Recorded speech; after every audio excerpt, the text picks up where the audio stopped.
very thankful to be sharing my Nama Anubhava. I'm one of the fortunate ones who understood the power of Nama as soon as I started chanting. So I'm going to transport you all to the past, back to 2011, when I think a couple of kids were not even born here.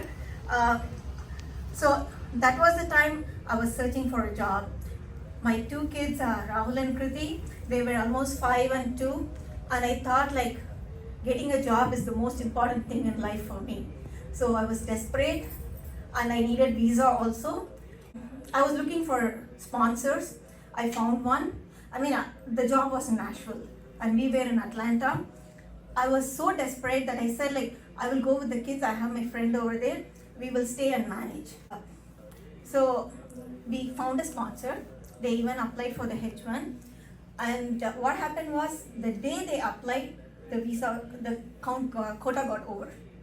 I was so dejected. So I'm like, I'm not able to get a job. I was telling my husband Bala also like, my only hope is 2012. If I don't find a job, we are going back to India. That's sort of, I was very desperate and sad that I missed it by one day. Lot of things were going on. See, this was a phase when I thought like my whole identity lied in finding a job, that only finding a job makes me what I am, sort of a phase. So what happened was Bala's colleague Anantram, he had invited Bala to say like, hey, my cousin Kishore is celebrating his Guruji's 50th birthday celebrations. He invited, can you come? So when Bala came and told me, I'm like, no, I don't want to go anywhere. I'm already sad. I don't even want to see people. I'm very desperate. I'm very sad. I don't want to come. But Bala was like, no, let's go. Let's just go and see what it is. And the other thing he made me was, you get free food also. So I was like, yeah, 2 kids cooking. So let's just go. That was my attitude at that time. So we attended Guruji's 50th birthday celebrations. And Jaya had actually cooked a very big spread and stuff. And we learned the Nama for the first time in our life. I heard this Nama, but not so much. I was quite a religious person. I pray to God every day, light lamp. I have a list of shlokas I used to say and all that. But when I heard this Nama, I'm like, oh yeah, this Nama, I've heard this, but I don't remember. So the next day we were talking, me and Bala, he was like, do you remember it? I'm like, I think I remember, let's find it. And we remembered the tune though, luckily. So then I got it. He was like, why don't we just start chanting Nama every day? Anyway, you pray.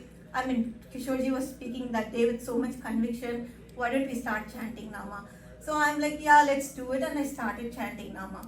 So every day as part of my prayers, I also included Nama in my prayer. And come January, we used to go to Hindu temple at that time. So we went to Hindu temple and I met one of my acquaintances. I haven't met her for a long time. And I was talking, I was like, yeah, I just lost my H1B quota also. I'm looking for some sponsor. And she's like, you don't know, like I have my cousins who have applied to an Indian company. Why don't you just reach out to them? I'm like, yeah, I will try. And luckily that Indian company was ready to sponsor me. I was overjoyed. I just started chanting Nama. It's not even like 30-40 days and see the change it's happening. So I was like overjoyed.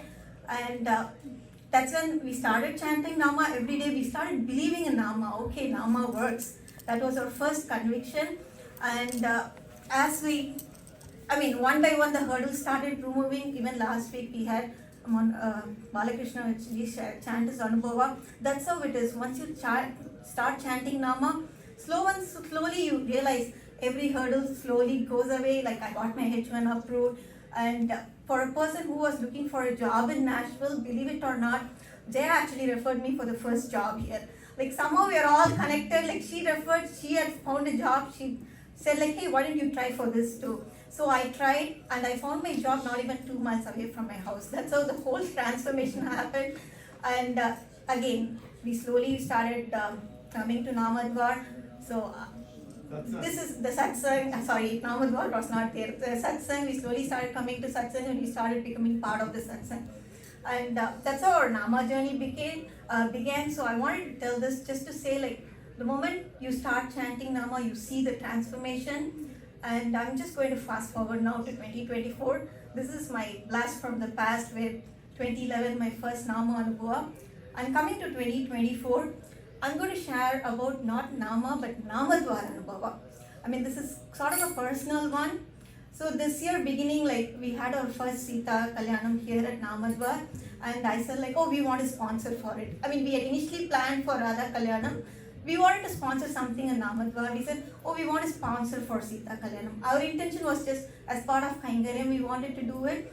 But then that week after we sponsored, this was not planned at all. Suddenly I have my manager talk to me, my one-on-one. He's like, hey, you know what? Every year we used to give raise to everybody, but we had a revision about the pay this year, and you're going to get an extra hike. I'm like, what?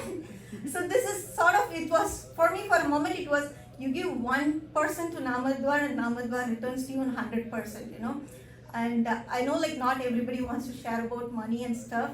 The reason I wanted to share this is like upcoming generation. We have all these kids here. You're all soon going to start stepping into your career. You're going to start earning money. I mean, you're all already part of Namadvar. You're already blessed.